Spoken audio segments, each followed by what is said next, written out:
بذكر الله ترتاح القلوب وتنزاح المتاعب والكروب وتنزل رحمة الغفار غيثا به تمحى المعاصي والذنوب بذكر الله ترتاح القلوب وتنزاح المتاعب والكروب وتنزل رحمة الغفار. بسم الله الرحمن الرحيم. الحمد لله والصلاة والسلام على رسول الله وآله وصحبه.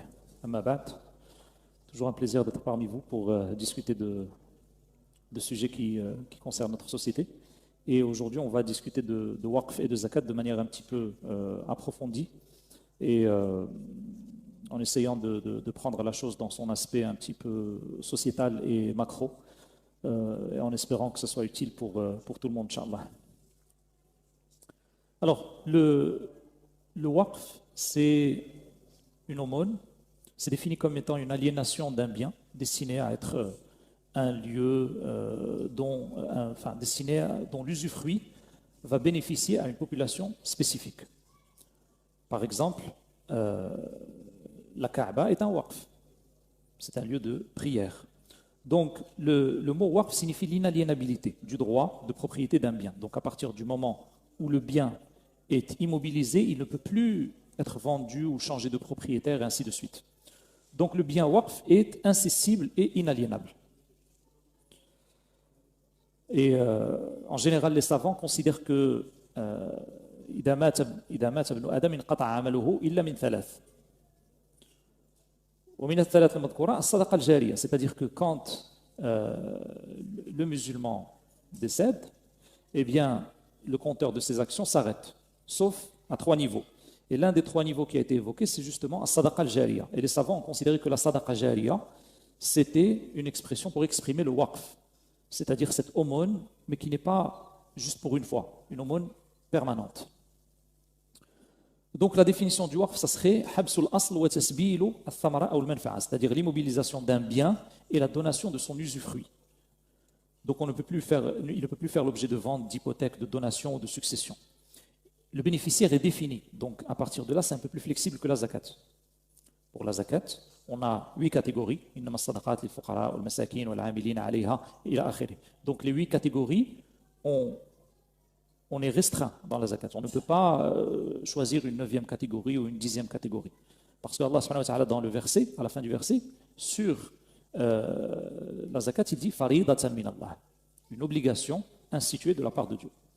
Et donc, le waqf, par contre, offre une flexibilité autrement plus importante.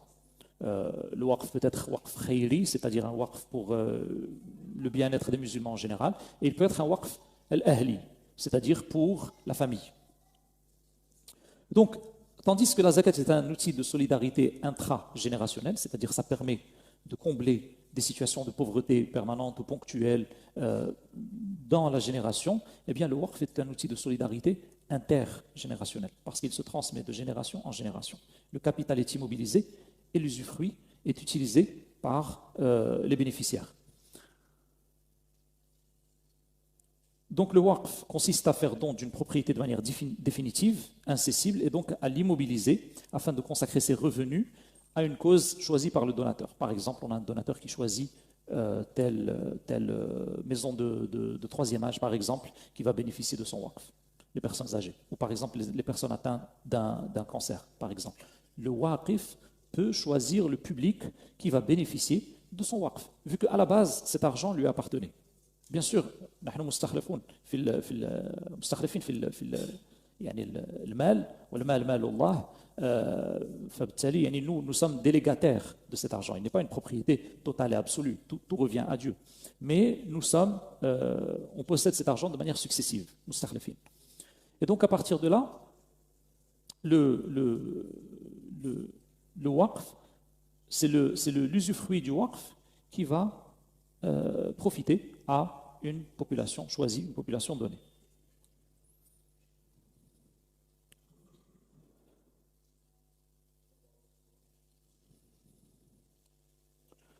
Alors, on a le premier exemple de waqf du temps des compagnons, c'est le récit rapporté par Anas bin Malik quand il dit Abu Talha était parmi les plus riches de Al-Madina, les compagnons les plus riches de Al-Madina en termes de palmiers. Et il avait une propriété qui s'appelait Bayraha. Et elle était orientée vers la mosquée. Et le prophète sallallahu alayhi wa sallam avait pour habitude d'y entrer, de boire de l'eau dans cette propriété. Et Anas nous rapporte, lorsque Allah subhanahu wa ta'ala a révélé le verset Lan tanalu al-birra hatta tunfiqu mimma tuhibbun, Abu Talha est venu chez le prophète sallallahu alayhi wa sallam. Il lui a dit Ya Rasulallah, Allah subhanahu wa ta'ala, Inna Allah ta'ala anzala alayka Lan tanalu al-birra hatta tunfiqu mimma tuhibbun. Dieu t'a révélé, vous n'atteindrez vous ne parviendrez jamais au bir, le plus haut degré de bonté, d'excellence, que lorsque vous donnerez parmi les biens que vous aimez, parmi les choses que vous chérissez. Et donc, Abu Talha de poursuivre, Wa inna ahabba mali ilayya bayraha. Et ce que j'aime le plus dans les biens que je possède, c'est cette propriété, bayraha, ce terrain rempli de palmiers. Et je fais en sorte maintenant qu'elle devienne sadaqa lillah ta'ala. Et j'espère que je retrouverai sa rétribution le jour du jugement chez Allah subhanahu wa ta'ala. Ya Rasulallah, mais là où tu penses, là où Allah te montre que c'est le meilleur endroit. C'est-à-dire, donne-la à qui tu veux ou distribue-la à qui tu veux. Alors le prophète sallallahu alayhi wa sallam dit, Bakhin. C'est une manière en arabe classique de dire, quelle bonne action, c'est une onomatopée. ذلك مال رابح ذلك مال رابح وقد سمعت ما قلت. Cet argent est gagnant, cet argent est gagnant. Et j'ai entendu ce que tu as dit. Et je pense qu'il serait bon que tu la mettes dans tes proches. Subhanallah, le prophète sallallahu alayhi wa sallam était comme ça. C'est-à-dire, dès qu'il recevait, il remettait. Dès qu'il recevait, il restituait. Dès qu'il recevait, il rendait. Bayt Mal Muslimin, c'était souvent Bayt Mal Muslimin était tout de suite distribué. Les richesses étaient tout de suite distribuées aux bénéficiaires.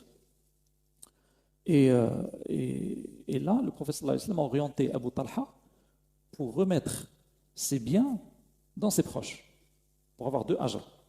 Vous connaissez les 2 ajrs. Quand on fait une zakat pour un proche, qui mérite bien sûr, on a l'ajr de la zakat, c'est le ajr de Salat Rahim. Donc, pour avoir ces 2 ajrs, le prophète sallallahu alayhi wa sallam l'a orienté pour mettre cette aumône dans ses proches. Abu Talha répond, je le ferai à Rasulallah. Et Abu Talha l'a divisé entre ses proches et ses cousins. On a également le récit de Omar ibn al-Khattab qui a reçu une harpe de Khaybar. Et il est venu chez le prophète sallallahu alayhi wa sallam lui demander qu'est-ce qu'il en fait. Et il dit, j'ai reçu une harpe de Khaybar, je n'ai jamais eu une terre aussi précieuse. Qu'est-ce que tu penses que je dois en faire? Le prophète sallallahu alayhi wa sallam répond, si tu veux, tu peux immobiliser ce capital et donner en aumône l'usufruit. C'est ce que fit Omar ibn al-Khattab radiyallahu anhu. Et il dit, elle ne sera pas vendue, elle ne sera pas donnée, elle ne sera pas héritée. Et il fit don de cet usufruit aux pauvres et aux proches, et aussi pour libérer des esclaves, et fi sabilillah wa ibn sabil. Et aussi pour les invités, il dit aussi pour les invités, et voilà, pour qu'ils en profitent, mais pas à titre commercial, juste pour manger.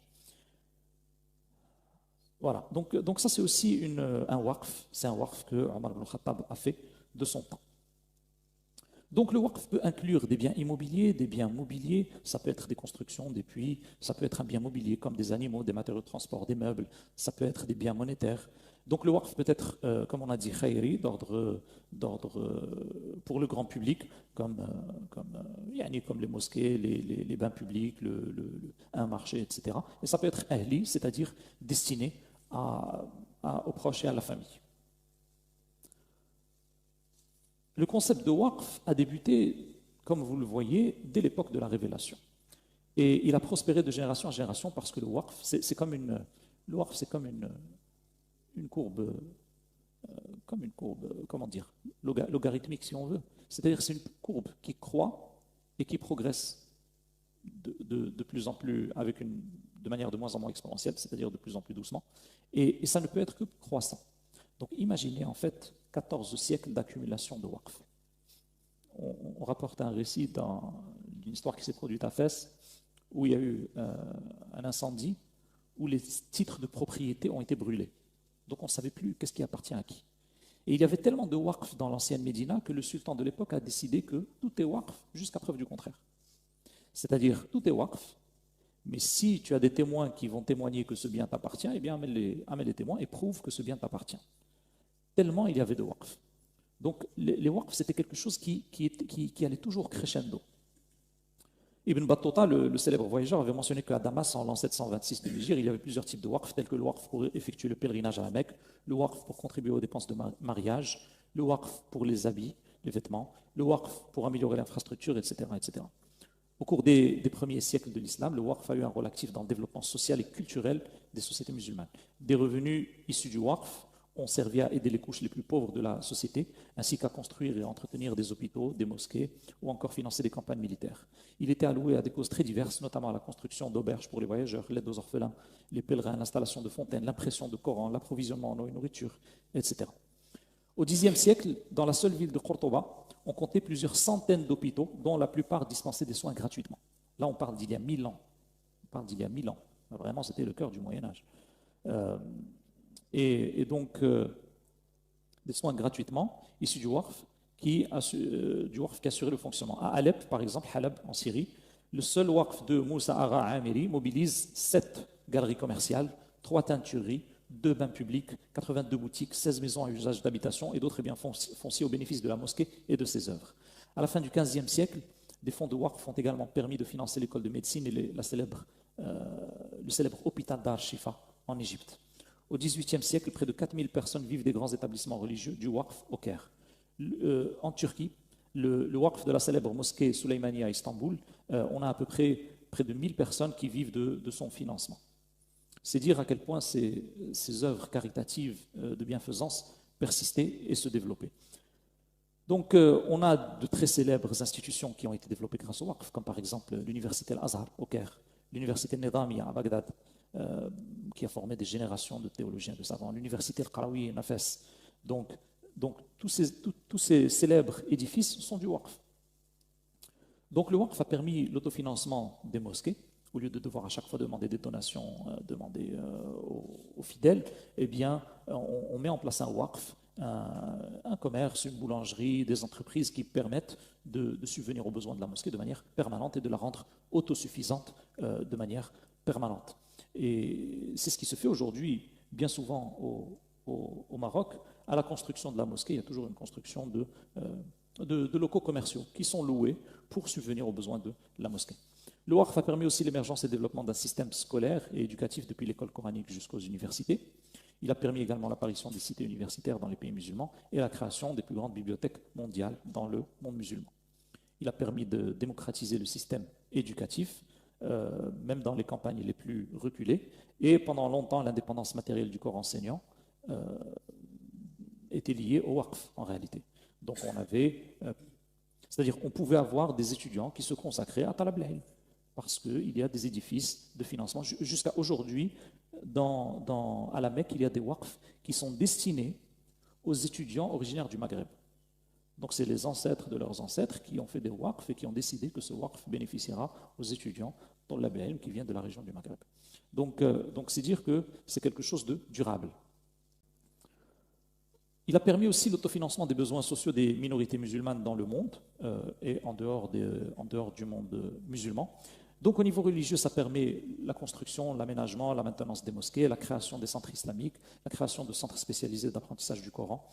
Au niveau éducatif, ça permet la création de centres de lutte contre l'analphabétisme, par exemple, de formation. Ça permet de créer des bâtiments éducatifs tels que les écoles, les collèges, les lycées, les bibliothèques, les universités, avoir des cités universitaires. Au niveau de la santé, ça permet la création et la gestion de centres de santé, de centres de soins locaux.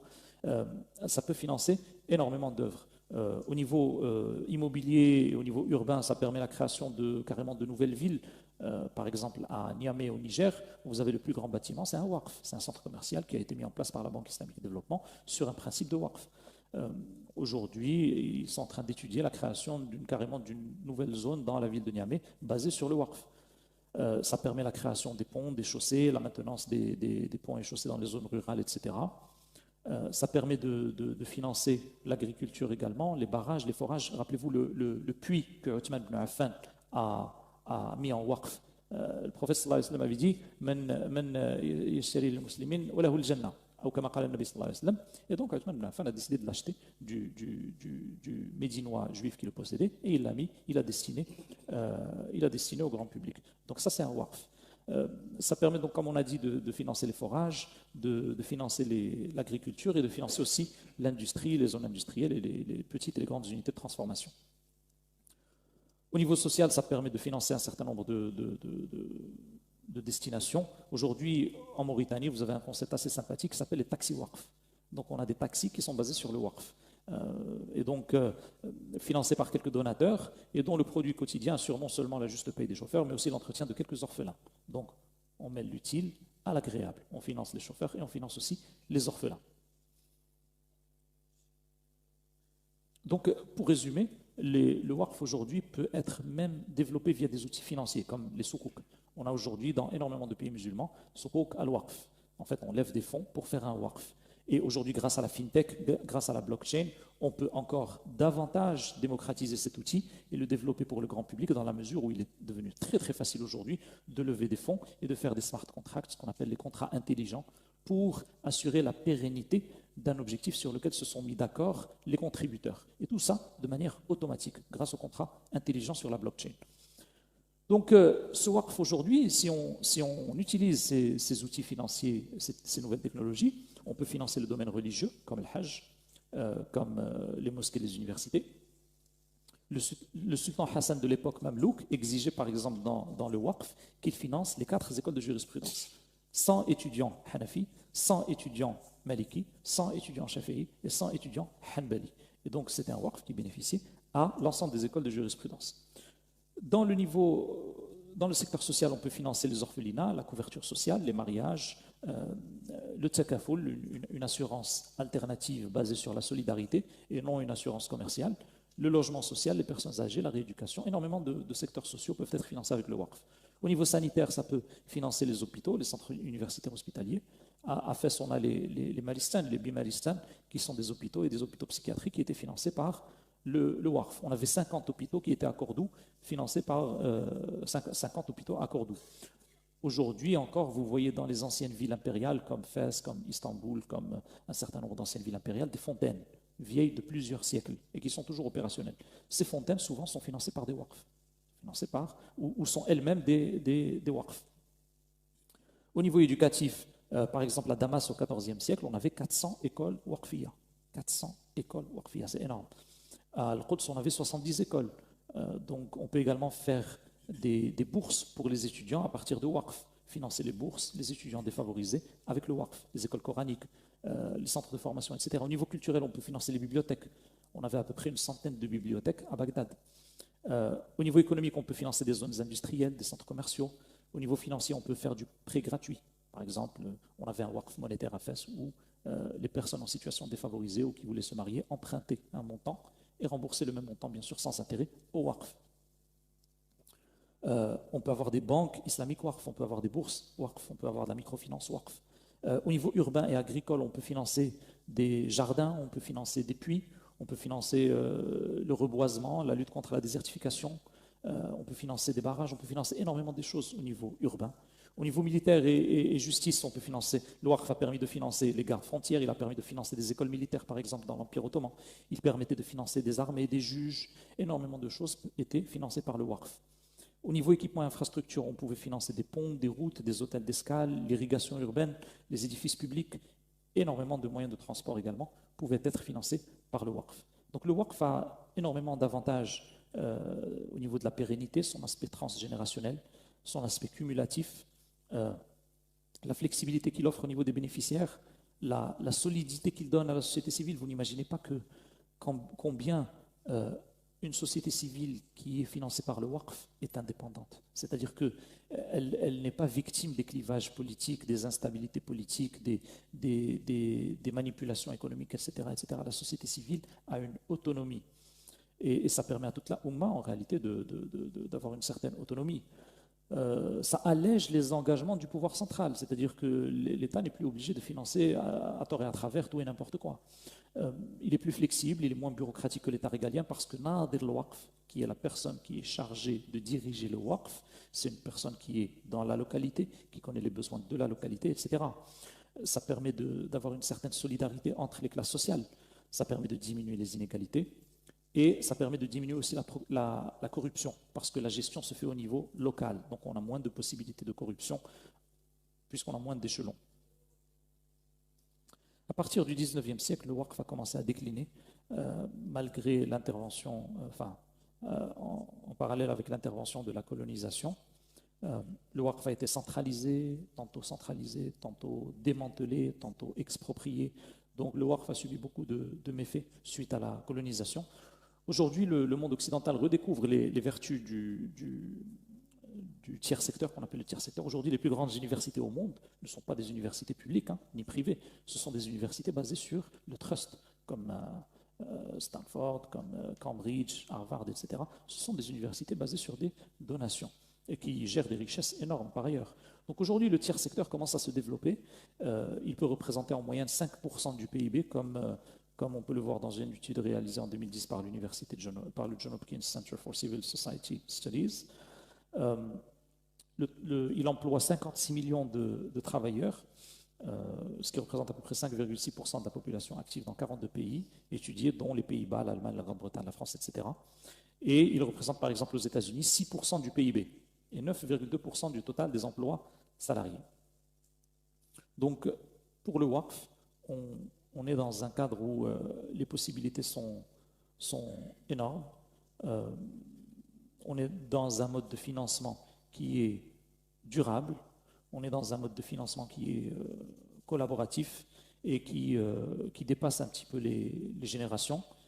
Et aujourd'hui, avec les nouvelles technologies, on peut même imaginer des plateformes de crowd-waqfing, c'est-à-dire le fait d'avoir une plateforme qui va collecter les donations waqf pour des projets à long terme basés sur le waqf. On a déjà des idées comme ça qui se mettent en place, et c'est des choses aujourd'hui avec les nouvelles technologies, c'est devenu très très facile de mettre en place ce genre d'initiative. Voilà, donc l'autre élément à garder en tête, c'est ce qu'on appelle Shart al-Waqif. Le Waqf, c'est quelque chose qui dépend de la volonté de celui qui l'a institué. Donc Shart al-Waqif doit être respecté. Le problème principal qu'on a dans beaucoup de pays musulmans aujourd'hui, en tout cas dans l'Inde, que je connais bien, c'est que le Waqf, le Shart al-Waqif n'est plus du tout respecté. C'est-à-dire qu'on considère le Waqf comme étant une taxe, ou on le gère comme étant une taxe, on fait un fonds et on redistribue comme bon semble à l'autorité. Or, Shart al-Waqif est obligatoire. Il est obligatoire de respecter la volonté du Waqif. S'il décide que ce sera pour les orphelins et pas pour les personnes âgées, ce sera pour les orphelins et pas pour les personnes âgées. S'il décide que ce sera pour les personnes âgées et pas pour les orphelins, ce sera pour les personnes âgées et pas pour les orphelins, sauf si la population bénéficiaire disparaît. Dans ce cas-là, oui, il est possible de réaffecter.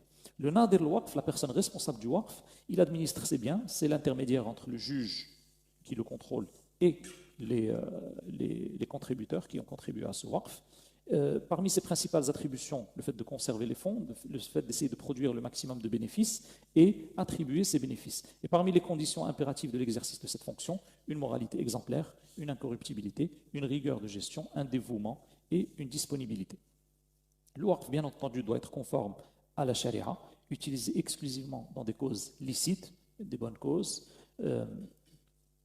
Il doit rechercher, bien entendu, le développement local et essayer de maximiser les avantages pour les bénéficiaires du Waqf. En réalité, le client dans le Waqf, c'est le bénéficiaire. Donc il faut que Nadir al-Waqf essaye de faire de son mieux pour apporter un maximum d'avantages à la population bénéficiaire à laquelle bénéficie le Waqf. Et bien sûr, il doit suivre les performances financières et sociales de son Waqf.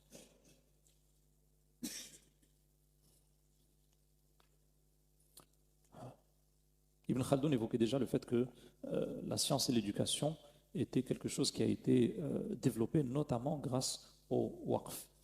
Aujourd'hui, on a des exemples comme le fonds Waqf Bank à Riyad, où on a des outils médicaux, des handicapés qui sont pris en charge, des orphelinats. Chaque bon vaut 5000 riyals. Et l'investissement est sous contrôle d'un comité charia et les profits sont versés aux bénéficiaires. Donc, parmi les défis aujourd'hui, c'est de décentraliser les waqf, de les rendre de nouveau locaux et le fait d'avoir des cahiers des charges clairs et stricts et de respecter charte al-waqif. Donc aujourd'hui, on peut développer ça avec des plateformes de crowdfunding, on peut le développer avec des fonds d'investissement waqf, on peut le développer avec des sukuk waqf, on peut le développer avec la blockchain, on peut le développer avec des bourses waqf, on peut développer énormément de choses pour le waqf, Allahu ta'ala a'lam. Donc ça, c'était pour la partie waqf. Maintenant, pour la zakat, je vais essayer de ne pas être trop long et vous donner quelques idées principales par rapport à la zakat. Donc quand on parle de zakat, bien entendu, on parle d'un pilier de l'islam, d'une obligation qui incombe à chaque musulman qui en est concerné. Donc à partir du moment où on a atteint le nisab, il faut se renseigner sur les règles de la zakat. Il faut apprendre comment la zakat se passe. Donc il faut lire, il faut regarder des conférences sur la zakat pour apprendre sur le fonctionnement de la zakat. Donc parmi les conditions de la zakat, on a le nisab, le haoul, la niyya, et le milk tam et le nama. Donc le haoul, c'est le fait que, eh bien, on va avoir une année lunaire par rapport au capital, par rapport au nisab. Ensuite, la niyya, c'est l'intention, bien sûr. On ne va pas donner de l'argent et après 6 mois, on va se dire, bon, l'argent que j'ai donné, je vais décider que c'est de la zakat. Non, il faut le donner avec l'intention de la zakat. Ensuite, le milk at-tam, c'est-à-dire la pleine propriété. Donc, on ne va pas, par exemple, vous êtes commerçant et vous vendez, je ne sais pas moi, vous vendez du bois. Vous avez vendu un lot de bois et le lendemain, c'est votre journée de zakat. Eh bien, on ne va pas compter ce lot parce qu'il a été vendu et payé. Donc, vous allez compter peut-être la somme d'argent si vous l'avez toujours. Si vous l'avez dépensé, elle est partie. Si vous l'avez toujours, eh bien, vous allez compter cela. Mais le lot, même s'il est toujours dans votre stock, mais il est dans votre stock physiquement, mais comptablement, il est sorti de votre propriété. Donc, vous n'allez pas compter ce lot parce qu'il n'est pas votre propriété. Et nama, c'est-à-dire la possibilité que cet argent soit fructifié, possibilité de le vendre. Donc, pour le haoul, eh bien, le haoul, on part du principe que c'est le groupe de marchandises qui est concerné. Par exemple, vous vendez du bois, les unités physiques de bois, elles vont rentrer et sortir chaque mois. Mais on part du principe que vous êtes vendeur de bois. Donc, à partir du moment où vous avez traversé une année lunaire, eh bien, vous êtes soumis à la zakat à partir du moment où vous êtes rentré dans le commerce du bois. Donc, vous avez acheté la première unité de bois dans l'intention de faire du commerce de bois. Alors, il est possible, dans certaines écoles de jurisprudence, de payer la zakat en avance avec un maximum de 12 mois d'avance. Parce que التقدم على الشرط يجوز والتقدم على السبب لا يجوز. Donc, sabab zakat, c'est le nisab. Donc, vous n'allez pas sortir la zakat alors que vous n'avez pas son sabab, le nisab. Par contre, shart, c'est comme l'odo. Par exemple, dukhulul waqt sababun lis-salah. Donc, on ne va pas faire la prière avant l'entrée, avant l'adhan. Par contre, on peut faire l'odo avant l'adhan. Parce que l'odo, shartun lis-salah. Ou laysa sabab lis-salah. Donc, vu que sabab zakat, c'est le nisab et que son shart, c'est al-hawl, yumkin taqaddum fi shart, selon certaines écoles de jurisprudence. Donc, en cas de besoin ou de nécessité, comme par exemple un génocide, eh bien, il est possible de sortir la zakat en avance jusqu'à 12 mois hégiriens d'avance. Maintenant, quand on est dans le commerce, pour l'école malikite et hanafi, même si durant l'année lunaire, vous passez en dessous du nisab, ça ne compte pas. C'est-à-dire, tant que vous êtes commerçant, que vous achetez, que vous vendez, etc., ce qui importe, c'est que pour l'école hanafi, ce qui importe, c'est la date d'anniversaire de la zakat. Donc, si votre zakat, c'est je ne sais pas moi, le 20 Jumad al-Oula, chaque 20 Jumad al-Oula, vous allez faire un audit de votre patrimoine et vous allez sortir la zakat. Même si le premier Jumad al-Oula, par exemple, vous êtes passé en dessous du nisab, mais ce qui importe chez l'école hanafi, c'est la date d'anniversaire de la zakat. L'anniversaire, bien sûr, du calendrier hégirien. Pour l'école Shafi'i et Hanbali, si vous passez en dessous du nisab, de manière considérée, c'est-à-dire pas un instant, mais par exemple pendant une durée considérée comme une journée, etc., ou un mois, etc., eh bien vous refaites le compteur de l'année hégérienne pour la zakat. Voilà, donc pour le nisab, eh bien, pour le nisab, il y a un point important à savoir, c'est est-ce qu'on va prendre le nisab de l'or ou bien le nisab de l'argent. Le nisab de l'or, c'est à peu près, c'est 85 grammes d'or. Aujourd'hui, la valeur, c'est à peu près 8 000 euros. Le nisab d'argent, c'est 595 grammes d'argent. Aujourd'hui, on est à peu près à quelque chose comme entre 700 et 800 euros. Donc, il faut savoir que les textes, les hadiths authentiques qu'on a, ce sont des hadiths qui parlent de l'argent, du nisab d'argent. L'or a été pris comme qiyas, comme analogie. Euh, donc l'asl, c'est l'argent. Maintenant, beaucoup de comités, de savants, etc., ont retenu l'or parce qu'il y a une grosse décorrélation entre la valeur de l'or et de l'argent après l'époque de Omar ibn al-Khattab. Donc, mais Majma' al-Fiqh al-Islami a retenu l'argent. Donc, le nisab d'argent, ça reste quand même quelque chose qui... en tout cas, on a les fatwas sur les deux éléments.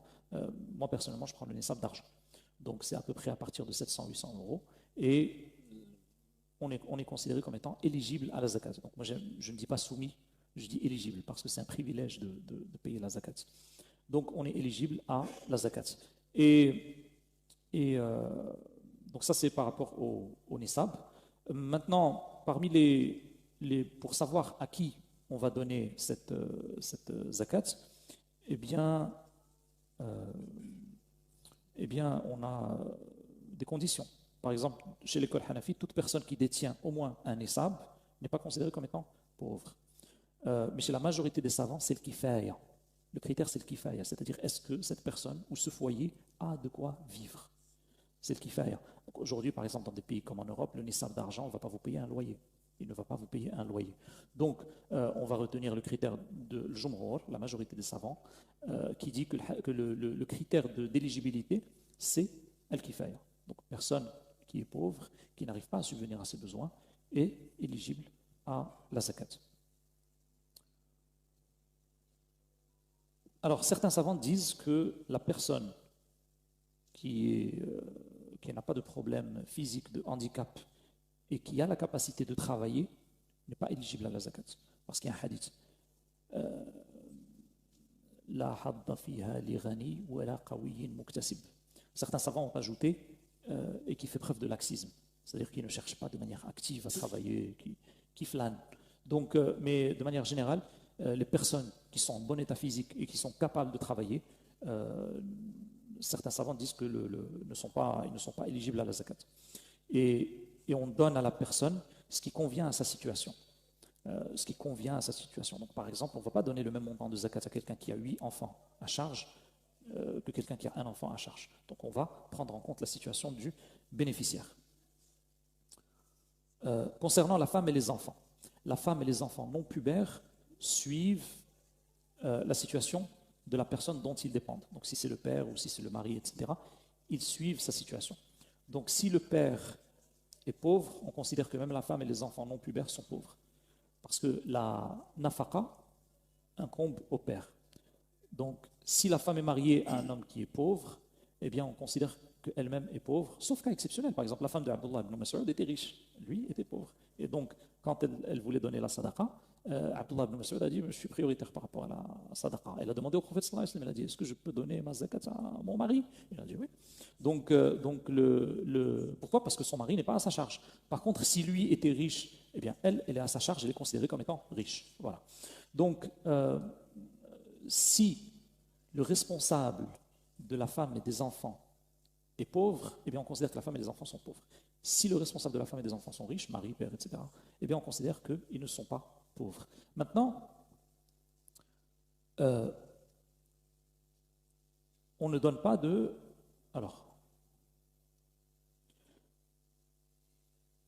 on ne donne pas de zakat aux parents, grands-parents, enfants, petits-enfants, etc. Al-usul, mahma alat, wal furu' mahma nazalat. Parce qu'ils sont à charge. Maintenant, s'il mérite la zakat, eh bien, ils peuvent prendre la zakat d'autres personnes, mais pas de la personne qui doit subvenir à leurs besoins. peut imaginer un cas où on a quelqu'un qui est riche, mais qui ne veut pas donner la zakat à ses parents, enfin, qui ne veut pas donner la nafaqa à ses parents, excusez-moi, qui ne veut pas donner la nafaqa à ses parents, et qu'on a eu une manière de prendre la zakat de chez lui. La zakat qu'on va donner aux parents doit provenir d'autres zakats, pas de sa zakat à lui. On a une catégorie de bénéficiaires de la zakat qui est al-gharimoun. Donc, le gharimoun, c'est ceux dont la dette dépasse les actifs. C'est-à-dire, par exemple, ils sont endettés à 200 000 euros. Tout ce qu'ils possèdent, maison, voiture, tout ce qu'ils possèdent, c'est 100 000 euros. Donc, il a 200 000 euros de dette et il a 100 000 euros. Donc, une situation de quasi-faillite. Donc, cela, on peut leur donner la zakat. Si leur dette a été contractée pour quelque chose de licite, par exemple un commerce ou quelque chose, mais s'il est parti jouer au casino, ou bien faire autre chose d'illicite, il ne peut pas bénéficier de la zakat. Alors,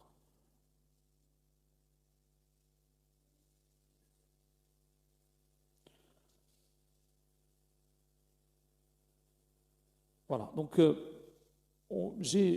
si vous voulez rentrer dans le détail de comment on calcule la zakat, qu'est-ce qu'on met dans l'assiette, qu'est-ce qu'on ne met pas dans l'assiette, j'ai une vidéo qui s'appelle Hisab Zakat Sharikat, à laquelle vous pouvez revenir.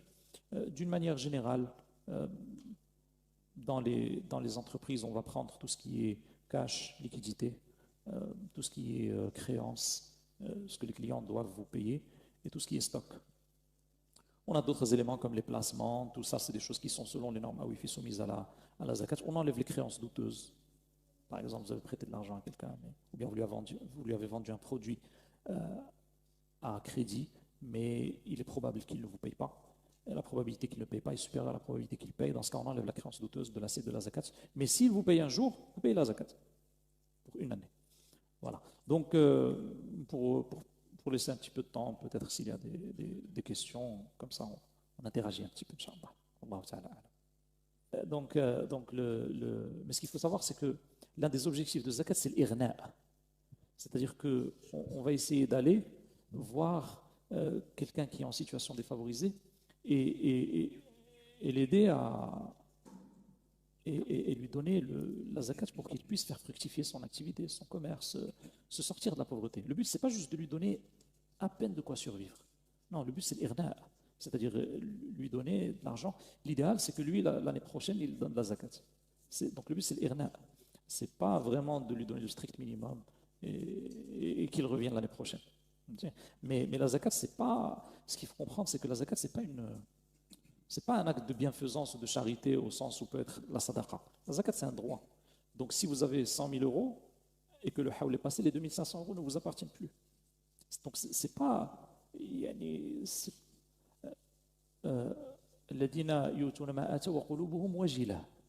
C'est-à-dire, ils donnent et ils ont peur que ce ne soit pas accepté. Donc, la zakat, c'est vraiment, il faut la considérer comme étant un droit, c'est-à-dire, tac, 2,5%, ça ne m'appartient plus.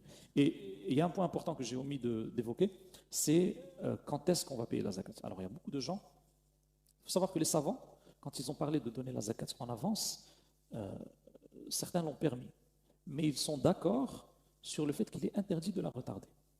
Vous allez me dire, c'est quand la zakat? C'est le jour de la zakat. Donc, en pratique, si on veut être à jour, il faut, avant l'anniversaire de la zakat, par exemple, votre zakat c'est le 20 Jumad al-Oula, vous, dès le début de Jumad al-Oula, vous allez commencer à faire l'audit de tout ce que vous avez, compte bancaire. C'est pas l'audit parce qu'il faut compter le jour de la zakat, mais vous allez commencer à identifier. J'ai de l'argent dans les comptes bancaires, j'ai de l'argent j'ai du stock de marchandises dans mon entreprise, j'ai un placement dans un fonds d'épargne, j'ai de l'or, donc vous allez faire l'inventaire et vous allez voir quelles sont les choses que vous allez ajouter dans l'assiette, quelles sont les choses que vous allez soustraire dans l'assiette. Vous allez faire peut-être un fichier Excel par exemple avec des cases, avec tous les noms de ce que vous avez. Comme ça, le jour de la zakat, vous avez une seule chose à faire, remplir. Tac, tac, tac, tac, tac, résultat fois 0,025. Mais pas que cela. Vous allez créer une deuxième feuille Excel où vous allez écrire les bénéficiaires. Donc, le premier Jumad al-Oula, je commence à compter. Bon, à peu près, je serai allé peut-être à 20 000 euros de zakat. Donc je dois donner 10 000 euros de zakat, ça nous fait combien? Ça nous fait 250 euros, c'est ça. Donc ça me fait 500 euros. Donc je vais devoir donner 500 euros. Je vais donner, allez, peut-être, j'ai 3 personnes dans mon entourage qui sont dans le besoin. Ah non, en fait, Flan, il a la possibilité, donc je vais donner à Flan. Donc je vais décider que les 2 personnes qui vont bénéficier de ma zakat, c'est un tel et un tel. J'ai leur contact, je sais où ils sont, etc. Donc j'ai une feuille avec le calcul et une feuille avec les bénéficiaires. Le jour de la zakat, on se lève après le fajr, on fait notre petit calcul, on appelle les gens, on leur remet leur amana, alhamdulillah. Donc la zakat doit être donnée le jour. La retarder, c'est ithm. Bref, retarder la zakat, ce n'est pas permis. Ittafaqa al-ulama ala anna ta'khir zakat la yajuz. Donc, il n'est pas permis de retarder le versement de la zakat. Donc, il faut faire attention à ça et il faut être un petit peu proactif. Il faut anticiper les choses. Voilà. Ce qu'on rencontre, c'est des cas un petit peu compliqués. C'est des gens, ils viennent chez vous, ils disent bah, écoute, moi, ça fait 12 ans et je travaille, j'ai jamais sorti la zakat. Ah, il dit 12 ans qu'il travaille, il n'a jamais sorti la zakat. Subhanallah. Et il fait sa prière, il fait tout. Et il te dit bon, ça fait 12 ans, qu'est-ce que je vais faire? Je n'ai plus. Il faut faire le maximum pour essayer de retrouver d'abord quel est le jour où on a été éligible à la zakat. Le premier jour où on a eu le nisab, donc le premier jour peut-être son premier salaire ou son premier. Et ensuite, ce jour sera la date d'anniversaire, ou bien le premier jour où on a commencé le commerce, par exemple, on a acheté la marchandise. Et ce jour sera chaque année hégirienne mon jour d'anniversaire. Et donc je vais voir durant les 12 ans, c'était par exemple à chaque fois le 20 Safar, eh bien le 20 Safar de chaque année, ça fait 12 ans, et je vais essayer de voir le 20 Safar de chaque année, qu'est-ce que j'avais comme patrimoine soumis à la zakat. Je sors mes comptes bancaires, je vois mes banques, je vois mes sociétés, je vois mes bilans. J'essaie de faire un contrôle fiscal pour moi-même, tout simplement. Et la deuxième question, ça concernait le Waqf. Donc le Waqf, structurellement, qu'est-ce que c'est? Est-ce que c'est une entreprise, une association? Qu'est-ce que ça peut être et comment ça peut être cadré? Non, le Waqf, le plus important, c'est de déposséder tout être humain de la propriété de ce capital. Maintenant, est-ce que vous allez le mettre? Il faut voir la structure qui va le mieux remplir cet objectif de soutenabilité, de durabilité. Est-ce que c'est l'association? Est-ce que c'est les trusts comme en Angleterre? Est-ce que c'est une fondation? Ce n'est pas mon expertise le juridique, donc il faut voir avec des juristes quelle est la structure qui va le mieux protéger cette donation à très long terme. Et même des conflits des héritiers après, parce qu'on peut avoir un père qui est mtaqillah et des héritiers qui sont... Donc il faut protéger ce bien des velléités ultérieures. Une question au professeur qui va être un peu plus générale. En fait, en quoi l'économie musulmane aujourd'hui est vraiment différente de l'économie moderne et classique dans ses finalités, dans ses moyens, dans son éthique aujourd'hui? Parce que tous ces attraits éthiques aujourd'hui, est-ce qu'au fond, c'est pour construire une alternative? Et quels sont vraiment les traits différents pour qu'on puisse comprendre que est-ce qu'il y a une différence forte? Ça, c'est une nouvelle conférence. Genre, pour ce soir, ça fait batterie faible. Franchement, j'ai beaucoup de vidéos à ce niveau-là qui détaillent comment l'économie islamique est différente de l'économie usuraire. Mais si on devait résumer en quelques axes fondamentaux, le premier, je dirais, la justice. Le deuxième, le partage des profits et des pertes. En réalité, dans l'économie usuraire, il n'y a pas de problème à ce que on garantisse le gain de quelqu'un qui n'a pas pris le risque. En économie islamique, ça, ce n'est pas possible. On ne peut pas avoir un investissement sans risque. Ça n'existe pas. On ne peut pas avoir un commerce sans risque. La seule chose qu'on peut avoir sans risque, c'est les salariés. Mais ça, ce n'est pas de l'investissement. Donc, c'est du travail qu'on vend. Donc, le secteur de l'investissement, de l'entrepreneuriat, du business, comporte toujours une composante risque. Elle peut être très faible, comme dans l'immobilier, comme elle peut être très élevée, comme dans le monde des startups. Et ce que cherche à mettre en place l'économie islamique, c'est la justice entre le détenteur de capital et l'inventeur ou le commerçant ou l'entrepreneur. C'est-à-dire qu'il faut que tous les deux, s'ils gagnent de l'argent, ils gagnent tous les deux. Et s'ils perdent, ils perdent tous les deux. Et ça, c'est fondamental. Ça, c'est le cœur de l'économie. On ne peut pas construire une économie durable, équilibrée et juste sans ce principe. Malheureusement, ce principe a été mis à la marge.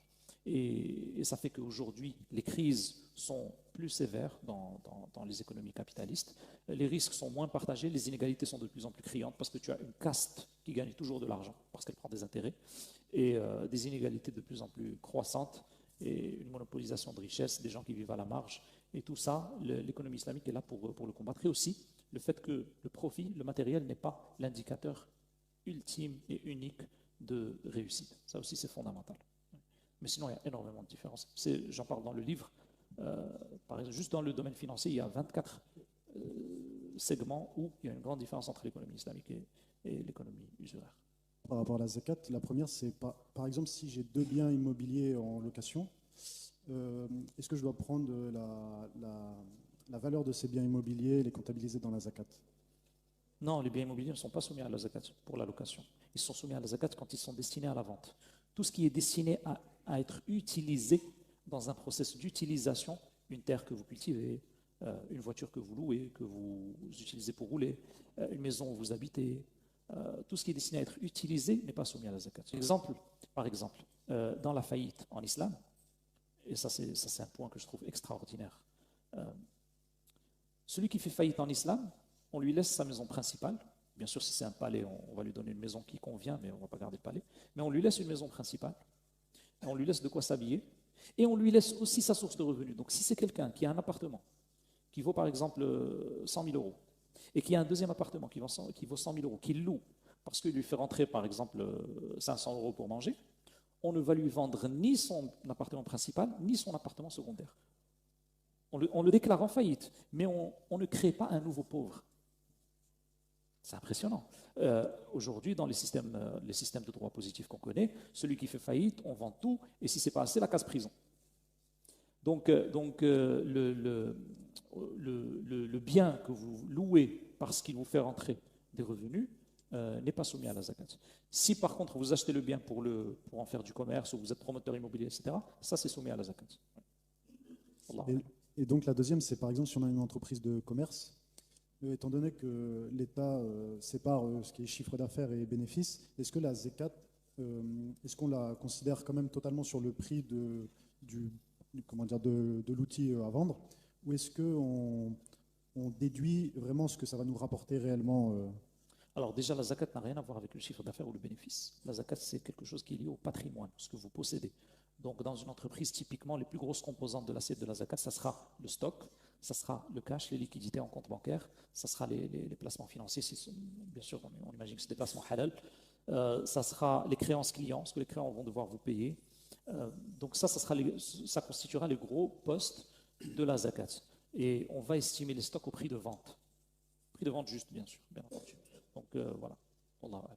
Barakallahu fik. Peut-être une dernière. Salam alaikum. Je voulais savoir si on peut sortir la zakat en œuvre caritative, sur des associations internet par exemple, typiquement pour Azza, sachant que là on la donne à une structure qu'on ne connaît pas, ça part sur internet. Il faut quand même dessus. Il faut vérifier que la structure va prendre ses fonds et les donner telles quelles, et pas les utiliser dans les frais administratifs et publicité. Non, aujourd'hui, il y a énormément d'associations qui vous disent, vous cliquez sur l'onglet Zakat, on va prendre votre argent, on va le donner tel quel. Donc, il y en a pléthore. Il y en a énormément. Donc, il faut juste bien chercher. بذكر الله ترتاح القلوب وتنزاح المتاعب والكروب وتنزل رحمة الغفار غيثا به تمحى المعاصي